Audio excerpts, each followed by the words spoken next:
Sabe aquela sensação de ver um argumento que muda tudo e outro que, bom, não vai a lugar nenhum?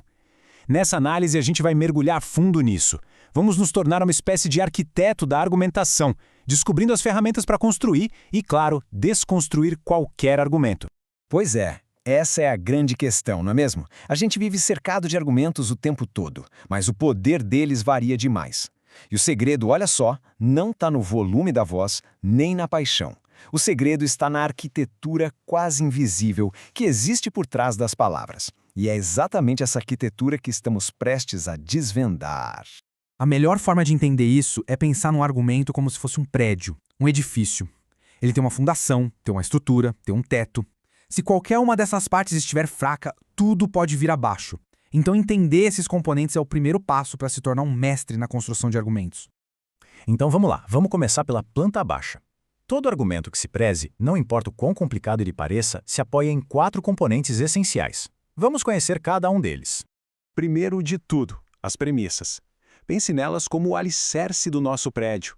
São aqueles pontos de partida que todo mundo na conversa concorda que são verdadeiros.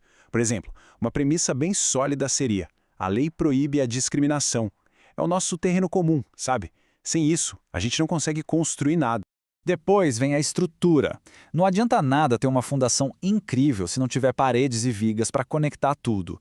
A estrutura é a lógica, é o que amarra as premissas e mostra o caminho do ponto A até o ponto B. É o que transforma fatos que estavam soltos em um raciocínio que fica difícil de ignorar.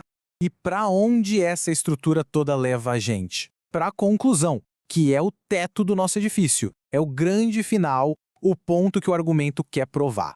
Uma boa conclusão não surge do nada. Ela tem que parecer o resultado inevitável de toda a construção que veio antes. E por último, talvez o componente mais esquecido, mas que na verdade é o mais importante, o auditório. Pensa bem, ninguém constrói um prédio no vácuo, certo? Ele é feito para alguém. Da mesma forma, um argumento é sempre feito para alguém. O auditório juiz final é quem decide se a construção inteira vai ficar de pé ou não. E o mais fascinante é ver como esses componentes se conectam num ciclo. Não é uma linha reta. Tudo começa e termina com o auditório. Primeiro, a gente identifica o público. Depois estabelece premissas que eles aceitam. Aí constrói a lógica e oferece a conclusão. E no final, a bola volta para eles, que vão avaliar tudo. É quase uma dança. Isso tudo nos leva a uma ideia que pode parecer estranha no começo, mas é absolutamente fundamental. A força de um argumento não é uma coisa fixa, absoluta. Ela é totalmente relativa. Relativa a quem está ouvindo. E essa é a ideia central. A gente tende a pensar que um argumento bom é bom e ponto final. Mas a realidade é bem mais complexa.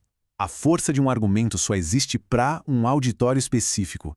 Um argumento que move montanhas para um grupo pode não fazer nem cócegas em outro. Entender isso muda o jogo completamente. Vamos ver um exemplo bem prático. Peguemos um argumento como a discriminação por orientação sexual deveria ser proibida por lei. Para um tribunal progressista que valoriza a igualdade, esse argumento é muito forte.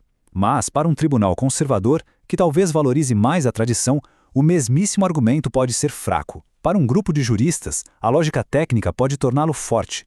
Já para uma comunidade religiosa, outros valores baseados na fé podem fazer com que ele seja visto como muito fraco. O argumento não mudou. O auditório mudou. E isso mudou tudo. Certo. Se a força de um argumento é relativa, como a gente pode medir isso? Como é que se constrói um edifício que não vai desmoronar na frente do auditório certo? A resposta está num kit de ferramentas. São 4 chaves para testar qualquer argumento, sempre pela perspectiva de quem ouve. E aqui estão elas: aceitabilidade, compatibilidade, coerência e razoabilidade. Pense nelas como 4 filtros, 4 lentes. Quando usadas juntas, elas nos dão um método bem eficaz para prever se um argumento tem chance de funcionar ou não.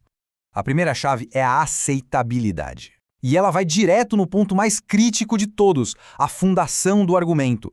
A pergunta aqui é bem direta. O auditório consegue aceitar as premissas? Elas parecem críveis?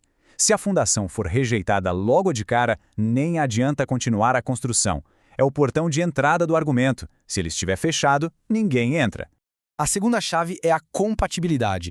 Ela verifica se o argumento como um todo tem a ver com quem está ouvindo, se ele ressoa.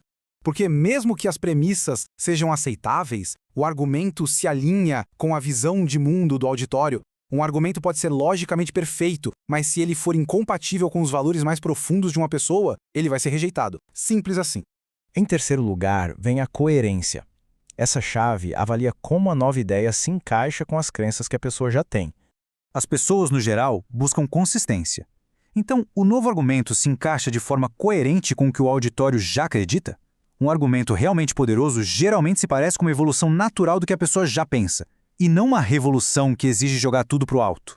E, finalmente, a quarta e última chave: razoabilidade. Esse é o filtro final, é o teste do bom senso.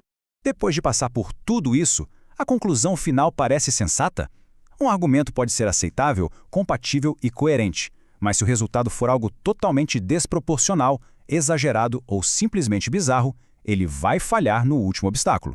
Ok, vamos juntar todas as peças agora. A gente tem a planta baixa para entender a estrutura de um argumento e agora um kit de ferramentas completo para poder medir a força de qualquer um deles. E aqui está o resumo final.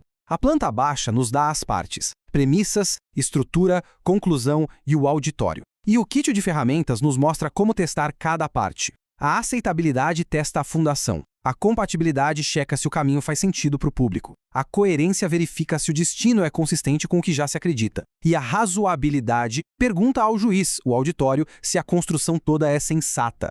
É um sistema completo.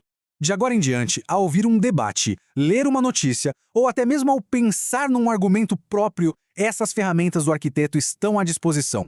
A pergunta que fica é: quais argumentos por aí que antes pareciam só confusos, agora se revelam em sua arquitetura fundamental? Olhar o mundo com essas lentes, olha, pode mudar tudo.